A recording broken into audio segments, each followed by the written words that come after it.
இப்ப யோவாப் தானா வழிய போறவரை பார்த்து அப்படியே கூப்பிட்டு, இப்ப வாலிபர் ஓ பக்கத்துல இருந்து கொஞ்சம் அனுப்பி என் பக்கத்துல இருந்து அனுப்பு, ரெண்டாவது சண்டை ஓடுறத பார்க்கலாம் இல்லையா? இந்த மாதிரி சொன்ன அவர் பாட்டு போன யோவாப்ப கூப்பிட்டு இந்த ஒரே ஒரு வார்த்தை தான், வாலிபர் எழுந்து நமக்குள்ளே சிலபம் பண்ணட்டும் சொன்ன வார்த்தையினால நடந்தது என்ன? 17ஆம் வசனத்தை வாசிக்கலாம். அன்றைய தினம் மிகவும் கடினமான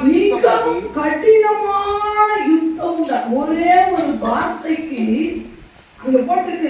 இந்த பக்கத்துக்கு அந்த பக்கத்துக்கு எத்தனை வாலிபர் போனாங்க? குறிப்பிட்ட வாலிபர்கள் போனாங்க, 2 பேரும் சண்டை போட்டாங்க. இதுல போட்டுருக்குன்னா 12 பேர்.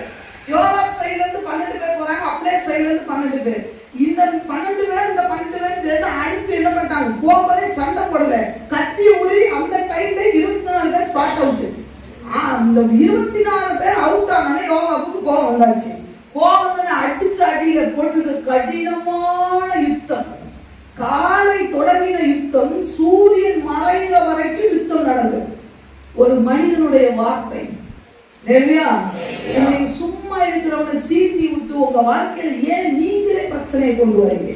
ஆண்டவர் சொல்லுகிறார். அப்படியே இருக்கிறது. இதுல எத்தனை பேர் இறந்தாங்க தெரியுமா? 360 பேரை மடங்கடித்தார். 360 பேர் செத்து இருக்கிறோம் ஒரு வார்த்தைக்காக.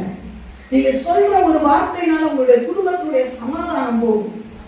சாதாரண வார்த்தை தான். அம்மாவை வேதனைப்படுத்திடுவீங்க, அப்பாவை காயப்படுத்திடுவீங்க, கடினமான யுத்தம் வரும். சில நேரம் நம்ம அமைதியா பேருக்கு ரொம்ப நல்லது. கட்டி அதை போட்டுக்கு அந்த தினம் கட்டி நம்ம காலையில இருந்து சாயங்காலம் வரைக்கும் நடந்த யுத்தத்துக்கு காரணம் என்ன? பிசாசாக வந்தா, பிசாசு வந்தானா?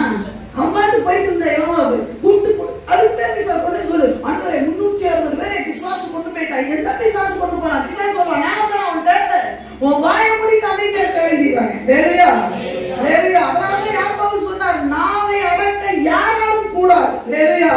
ஒரே ஒரு மனிதனால முடியும். தேவ ஆவியால நடத்தப்படுகிறவன் மட்டும்தான் அவன் அமைதியை காத்துக்கொள்வான். வேறையா வேறையா? எவ்வளவு பெரிய பிரச்சனை வரட்டும், நம்மளை பார்த்து என்னன்னு சொல்லட்டும், அந்த இடத்துல நீங்க யுத்தம் பண்ணாம ஆண்டவரே யுத்தம் பண்ணணும்னு சொல்லுங்க. நம்மளை பார்த்து சொல்றவனா திரும்பி நம்மள ஒரு நாள் ஏறிட்டு பார்க்கக்கூடிய ஒரு நாள் வரும்.